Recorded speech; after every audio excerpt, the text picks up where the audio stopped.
So we're going to go over 5 through 8 on the review.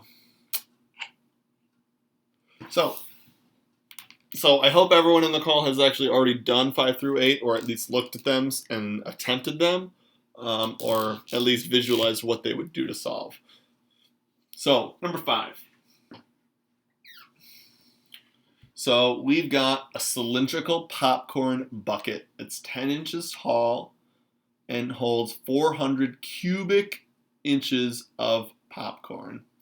Okay, so let's see. What information have they given us? They have told us that the height is 10 and it holds that much popcorn. That's a volume.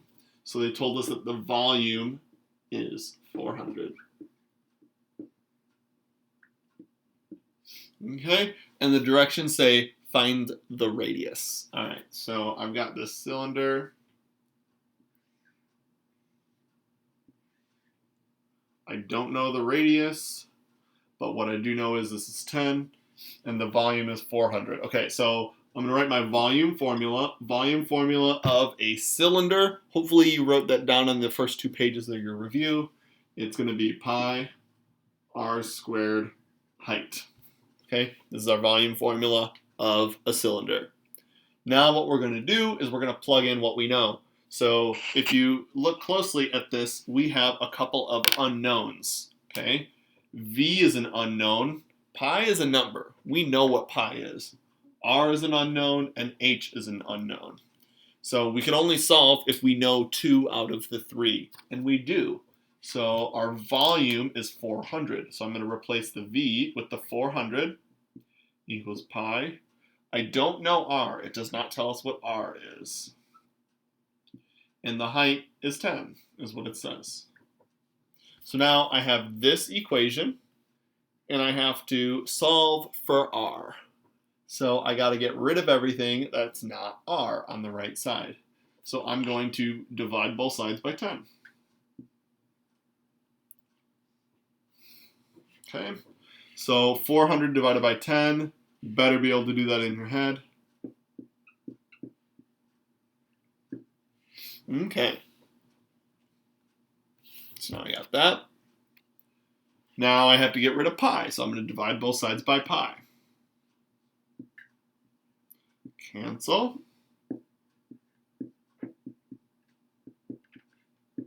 Okay, and then final step, how do I undo squaring? Square root. So I'm going to square root both sides. So we're going to have r equals the square root of 40 over pi. So go ahead and do that in your head. Oh my gosh, I'm just kidding. That's like not even possible to do. I gotta go grab my calculator.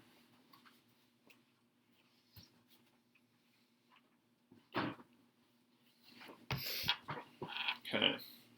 Square root 40 divided by pi. I'm going to type in 3.14 for pi. So my radius is approximately equal to 3.57. So I hope that's what you guys all got.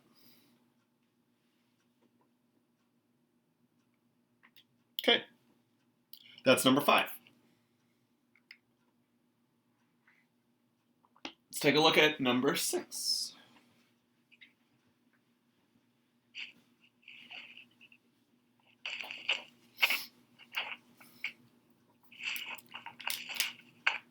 Number 6. We have a 5-inch tall cone cup that can hold 50 cubic inches of slushy. So I'm sure you guys have all had these super like cheap cups that like only work for 10 minutes, so you better get brain freeze, otherwise you're gonna have like wet slushy goop all over your hands. So we've got this cone, and all we know is the height is 5. And we also know that the volume, so the height is 5, and it said the volume was 50. And there's nothing overflowing, so it's not like you have like this giant thing there. Yeah, we're pretending that's not there because that would be too hard to calculate mathematically. So it's like you just took a knife and it's flat. So let's plug it into the volume formula. It is a cone, so the volume of a cone. Hopefully you have this memorized. It's pi r squared height divided by 3. So we're going to do kind of the same exact thing as last problem, except we have that divided by 3 on there. Okay, so volume's 50. So 50 equals pi. I don't know r. The height is 5. And now we just have to solve. Okay. So first step I'm going to do is I'm going to multiply both sides by 3. Actually, I'm going to do the numbers in one step. So I'm going to multiply by 3 over 5. I'm going to multiply by 3/5. So when I do that, the 5's cancel and the 3's cancel. Okay? So I'm going to do this in my head, though, because these are actually really nice numbers. 50 divided by 5 is 10. 10 times 3 is 30. Okay. Now I got to get rid of this pi.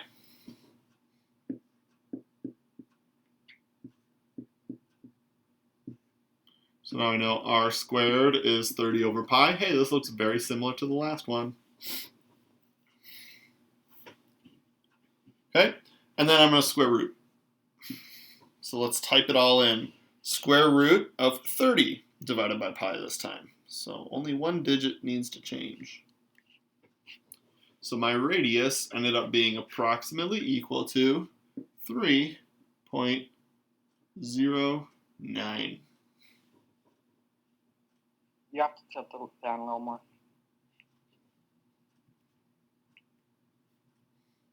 Gracias. De nada. Okay. So that's number 6.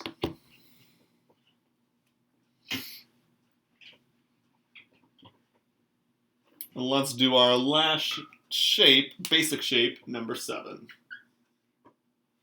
A basketball is made with, they only told us one thing. So let's think about this. We have a basketball. It's made with 2,500 centimeters squared of leather.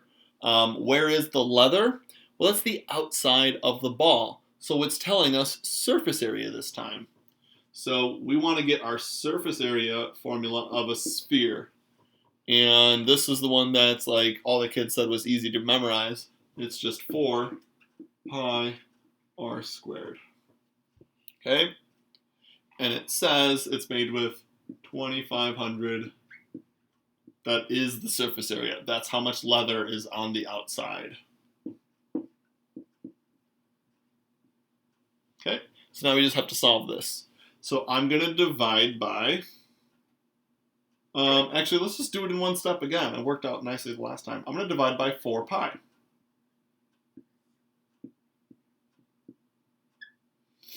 Okay, so the 4 cancels, the pi cancels. We have r squared equals 2,500 divided by 4 pi. Now, I put this in parentheses because if you're typing this on a calculator, you have to put parentheses on those. Otherwise, if you type in 2,500 divided by 4 pi, what the calculator is going to do is follow order of operations. And it's going to say, okay, it's 2,500 divided by 4 times pi. And that becomes like this. So you'll get it wrong. So you have to tell the calculator, hey, I want to divide by both 4 and pi. So you have to use those parentheses. And we're going to square root that. So then I'm just going to type this whole big nasty thing in my calculator. Square root 2,500 divided by parentheses 4 times 3.14. Parentheses, enter.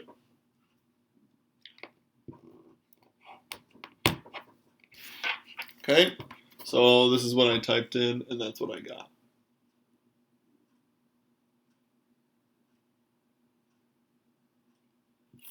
Okay, so 14.1.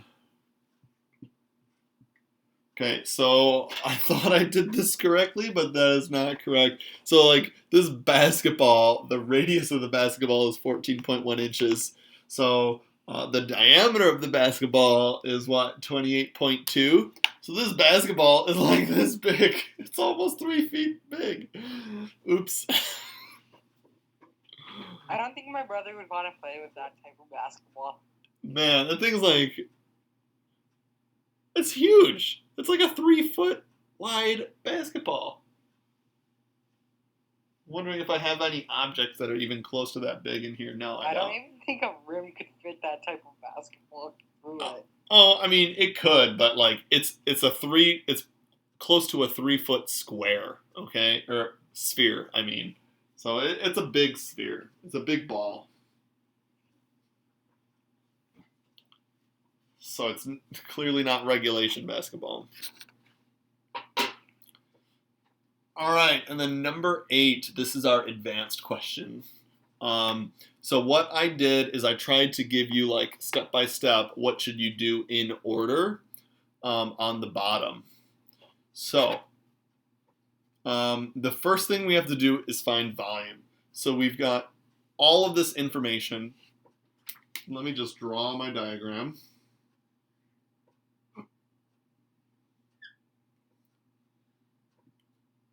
And this is kind of the same shape as the object in yesterday's advanced, but now it's a water tower. All right, so I'm going to kind of ignore everything in the first couple of sentences of the problem right now. All I'm going to do is I'm going to start labeling things that are to the right of the picture. So it says the total height is 30 meters. So from here to here is 30. Okay. The cone height is 8. So this is 8. The sphere radius is 12.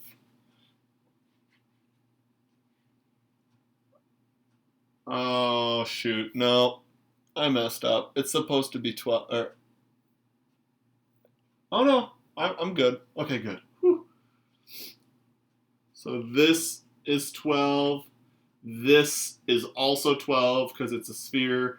And if I want to find the diameter of it, which I'm going to need, the whole thing is going to be 24. Okay?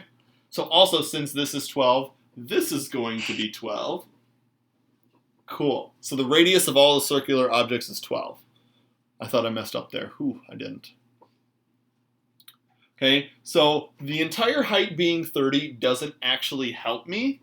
What I want to know is, what is this height right here? Because I'm going to need that.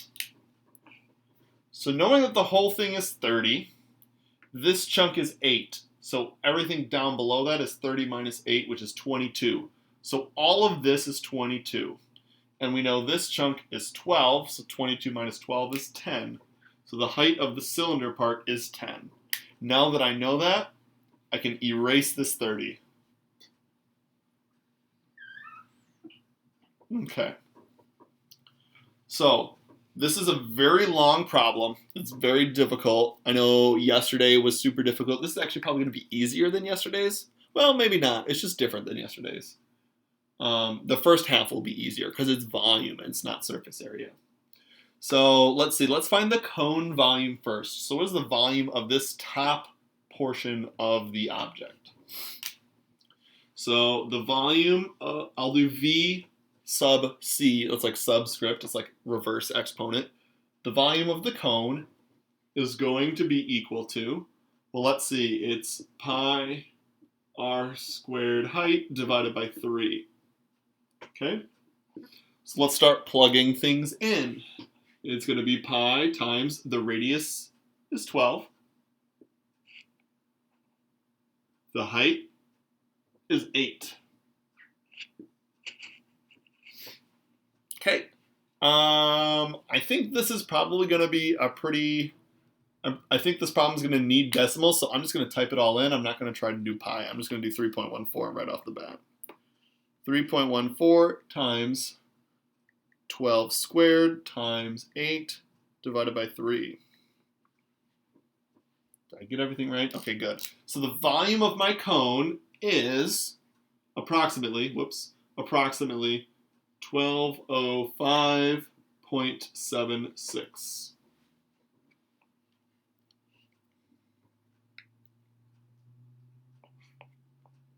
Are we all good with that? Okay. So now we want to find what's next, the cylinder volume. Ooh, shoot. So I'm going to need to call this cone, because cylinder also starts with a C. I'll just do cyl. So now the volume of the cylinder is just going to be pi r squared height. There was no divided by 3 for this one. Okay? So it's going to be pi times the radius is still 12, and the height is now 10. So I'm going to type all that in.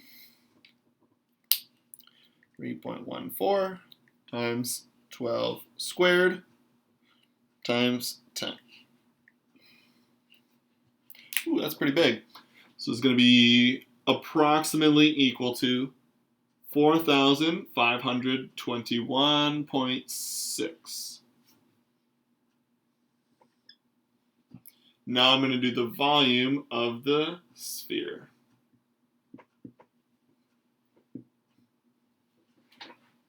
Okay, so we know the volume formula of a sphere is 4/3 pi r cubed.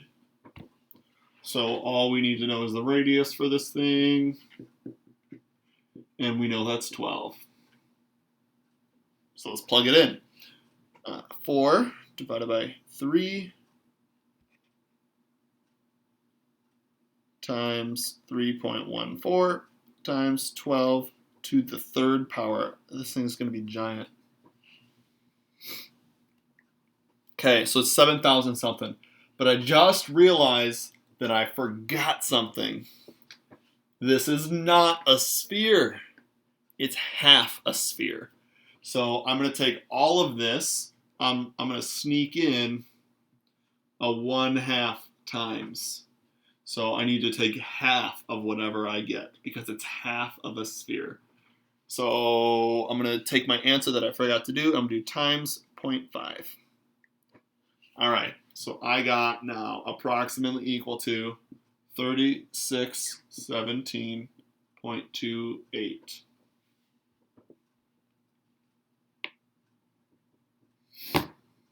Okay. So that's each individual shape. Now let's get a total volume.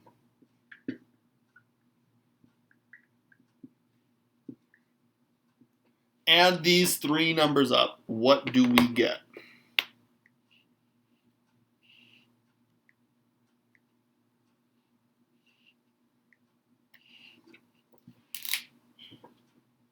$9,344.64.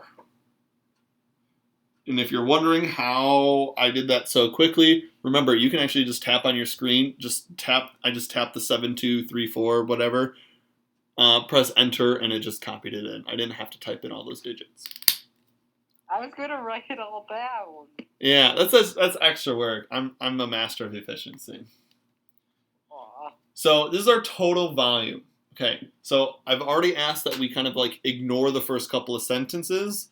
Now that we found the volume of the shape, we have to answer the question. Okay, so let's reread the problem. The water tower serves a town of 1,600 people.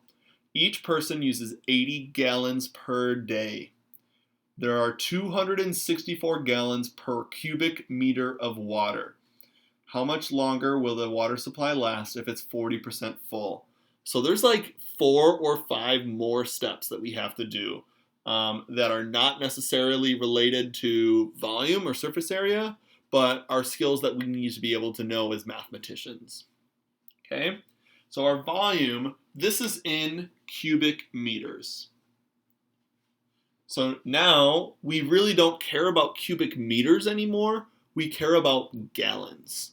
So my question is, how many gallons is this? Well, the problem says every cubic meter is 264 gallons. So what do I do to this number? Do I add 264, subtract 264, multiply, or divide?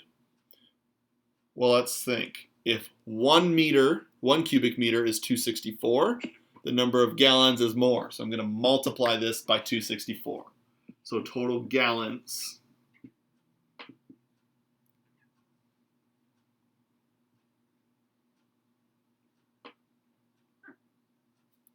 Okay, so I'm going to take this times 264.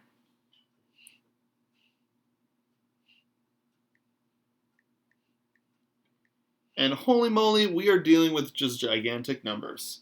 So we have approximately, I'm just going to round up because it's so close. 2, 4, 6, 6, 9, 8, and then 5. I'm going to round up because it was 4.96. Let's just say it's 5. So let me put a comma here. Dang, this water tower can fill like almost 2.5 million gallons. Okay. Next thing that I see is it's 40% full. So the question is basically asking, what is 40% of this?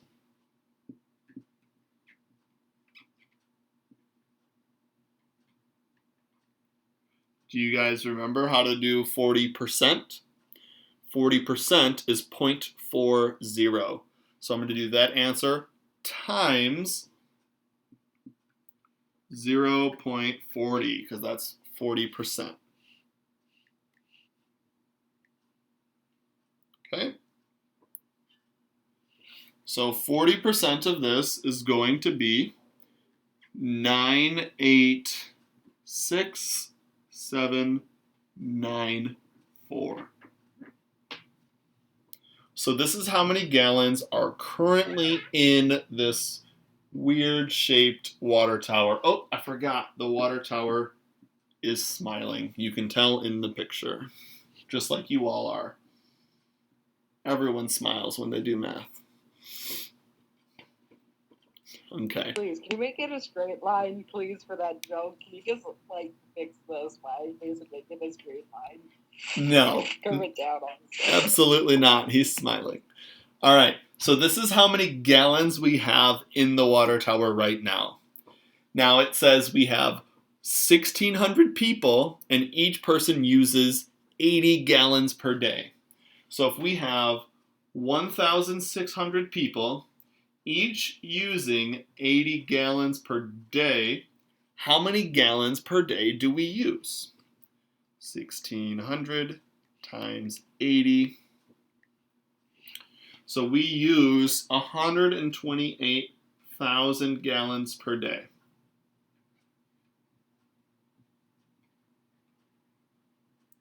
And the question is, how many days can it last?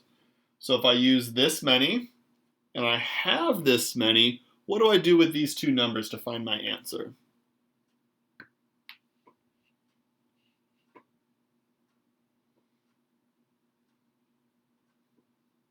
Okay.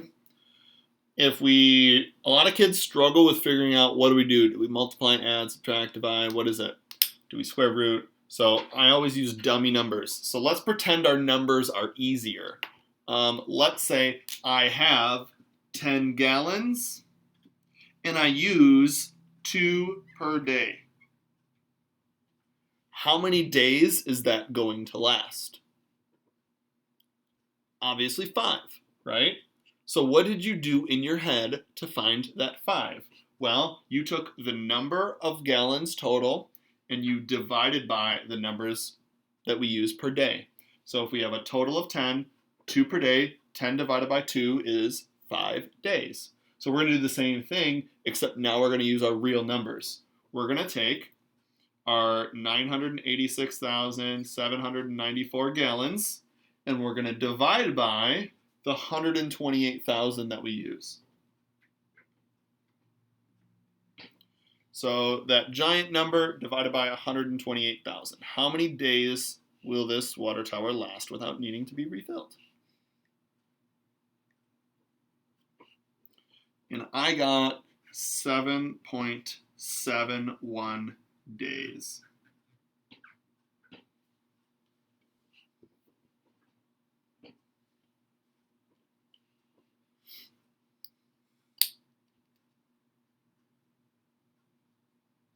So we got about a week worth of water in that there water tower. Cool. And holy moly, it is 10:59, so I'm going to end the recording.